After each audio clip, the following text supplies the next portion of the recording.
जर तुम्हाला कोणी विचारलं की तुमची 2 आयुष्य आहेत, तर तुम्ही म्हणाल अरे बाबा, एक आयुष्य जगतानाच मारामार आहे, 2-2 आयुष्य कुठून सांगताय तुम्ही.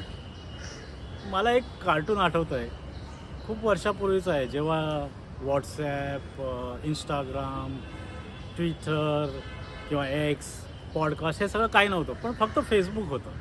आणि तेव्हा एक कार्टून असं होतं की प्रसंग स्मशानातला आहे. स्मशानामध्ये 8-10 माणसं असतात आणि त्यातले 2 माणसं एकमेकांशी बोलत असताना म्हणतात की मला वाटलं होतं इथे खूप गर्दी होईल, कारण ह्या माणसाच्या फेसबुकवर 500 फ्रेंड्स आहेत. तर इथे विनोदाचा भाग सोडून द्या, पण आपण 2 प्रकारचे आयुष्य जगतो. एक म्हणजे आभासी आयुष्य, जे आपण ज्याला इंग्लिशमध्ये म्हणतो व्हर्च्युअल लाईफ, जे हे सगळं सोशल मीडियामध्ये आहे. आणि एक आहे आपलं नॉर्मल आयुष्य. पूर्वी मध्यमवर्गीयांची व्हॅल्यू सिस्टम वेगळी होती. आपण कुठलीही गोष्ट केली किंवा पराक्रम केला, अचिव्हमेंट केली की थोडंसं आपण टोन डाऊन करून सांगायची पद्धत होती. बडेजाव नाही करायचा.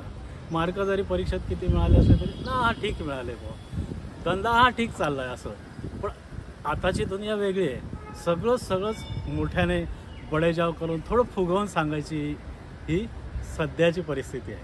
म्हणजे तुम्हाला उदाहरण द्यायचं झालं तर पूर्वीच्या काळी एखादा किंवा एखादी मुलगी जर चांगलं गाणं गात असेल आणि एखाद्या फंक्शनमध्ये जर आपण तिला सांगितलं किंवा त्याला सांगितलं गाणं गा, तो खूप खूप खूप त्याला विनंती करायला लागायची आणि मग तो खूप आडेवेडे घेऊन किंवा ती खूप आडेवेडे घेऊन गाणं म्हणायचे.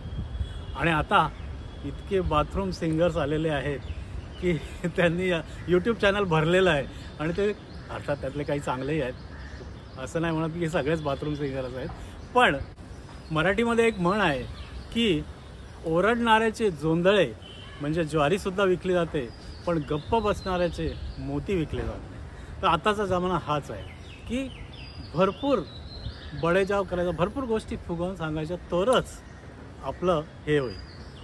मी म्हणतो हे काय वाईट नाही आहे, पण ही जी 2 आयुष्य आहेत, आभासी आयुष्य आणि खरं आयुष्य, हे आपण वेगळं ठेवायला पाहिजे. जसं नदीला 2 काठ असतात आणि ते समांतर वाहत असतात, ते एकत्र कधी येत नाही. जर एकत्र आले तर नदी संपते. तुम्हाला उदाहरण द्यायचं झालं तर ही सत्य घटना आहे. 1 महिन्यापूर्वी एक तरुण मुलगी तिने आत्महत्या केली. का? कारण तिला व्ह्यूअरशिप म्हणजे नंबर ऑफ व्ह्यूज तिला पाहिजे तेवढे मिळाले नाही. म्हणजे तिचे आभासी आयुष्य आणि खरं आयुष्य तिने एकत्र केलं. मला तुम्हाला एवढंच सांगायचं आहे की हे तुम्ही दोन्ही बाजूला ठेवा. आभासी आयुष्यामध्ये पण काही फायदे आहेत, नाही असं नाही, पण खरं लाईफ हे तुम्ही खरं लाईफ आहे हे लक्षात ठेवा. दोन्ही गोष्टींची एकत्र करून गल्लत करू नका. तुम्हाला सांगतो, जेव्हा तुम्ही अडचणीत असाल तेव्हा तुमचे भावंड, तुमची फॅमिली किंवा तुमचे जवळचे मित्रमैत्रीण हेच तुम्हाला उपयोगी पडतील. फेसबुकवरचे 500 फ्रेंड्स नाही, एवढंच लक्षात ठेवा.